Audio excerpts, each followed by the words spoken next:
There are a lot of strategies out there about how to price your artwork.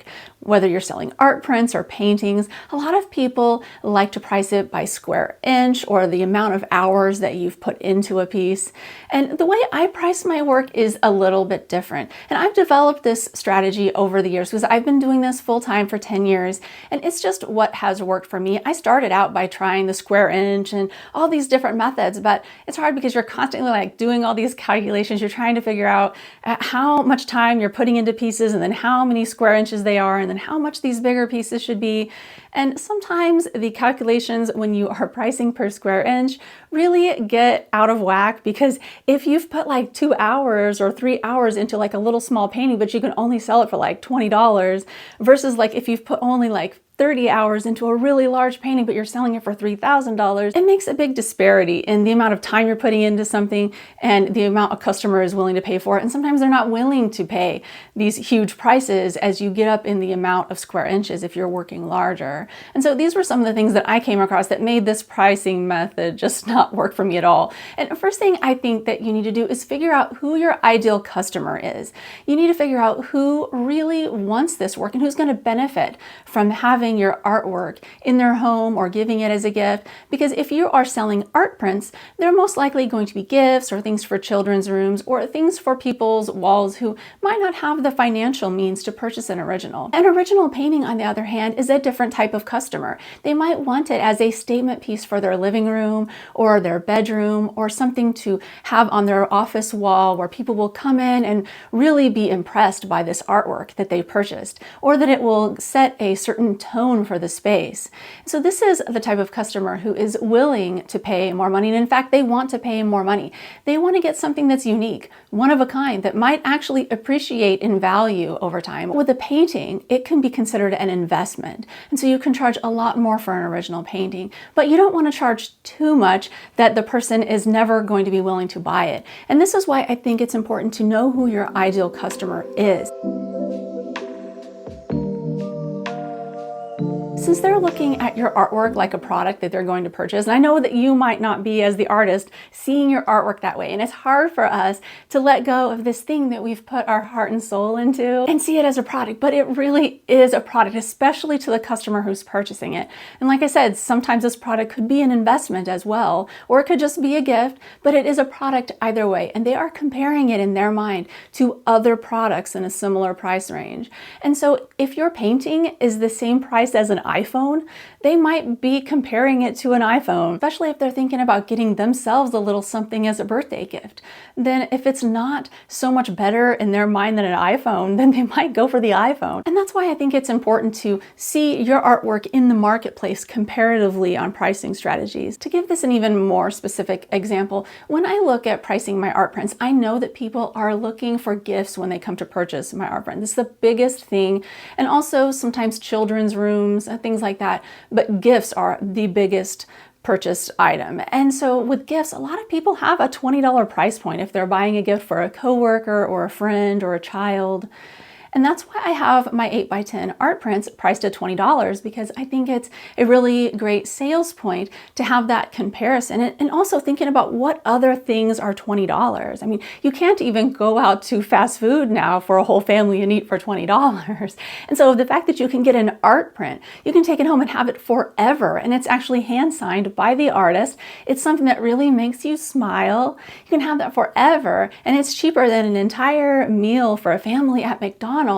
Then that's a really good deal in the customer's mind. At least I found that pricing strategy to work for me. As for my original paintings, I've tried lots of different things out, and I started to see where my paintings would sell at what prices in which venue. And I think this is an important distinction to make, because when I do art fairs, I can't sell my paintings for as much as when I sell them online to people in Europe. And when I sell to people in the United States, I can't sell them for as much as people in Europe. I know this sounds crazy, but this is something that I figured out over the years, is that people in different locations are willing to pay different amounts of money for your work. And so then this begs the question, well, should I charge less at an art fair than I do online? And I think that's unethical, really, so I don't do that. But what I like to try to do is come up with a happy medium, and every once in a while I'll run a sale at an art fair. So that way I can move some of my paintings if I need to. And I know this isn't an exact like, hey, sell your 16 by 20s for $200 or $500, because every person's ideal customer is going to be a little bit different. So go back to thinking about who your ideal customer is for your original paintings. How much money do they earn? Where are you selling the paintings to them at?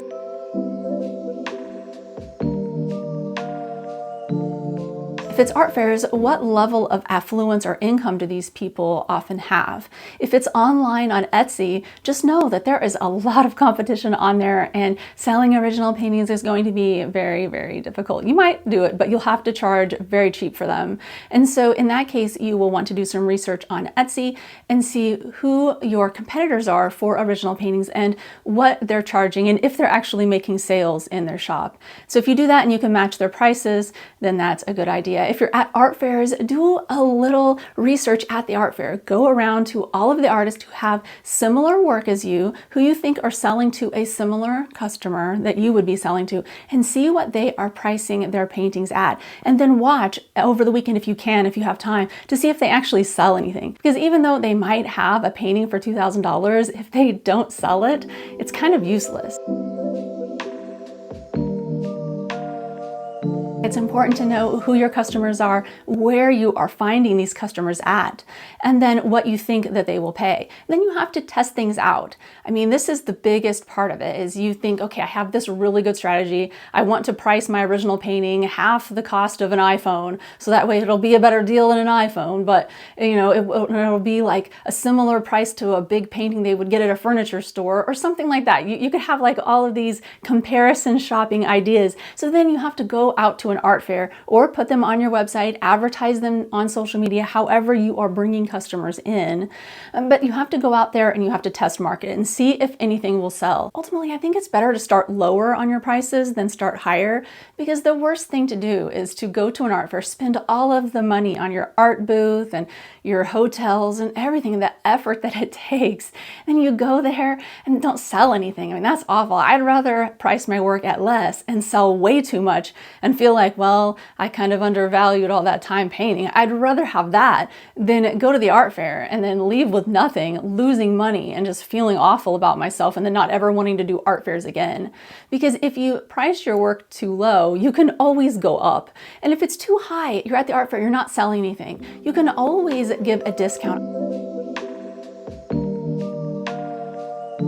This guy, it was amazing to see. I never saw sales quite like this before. I don't do sales tactics like this, but he was having people come into his booth. These paintings were really large. They were pretty, they weren't that great, but they were bright and colorful, and they were like 80 by 100 inches. You know, they were really, really large. He didn't have any price tags on any of his paintings, so people would have to ask him how much they cost.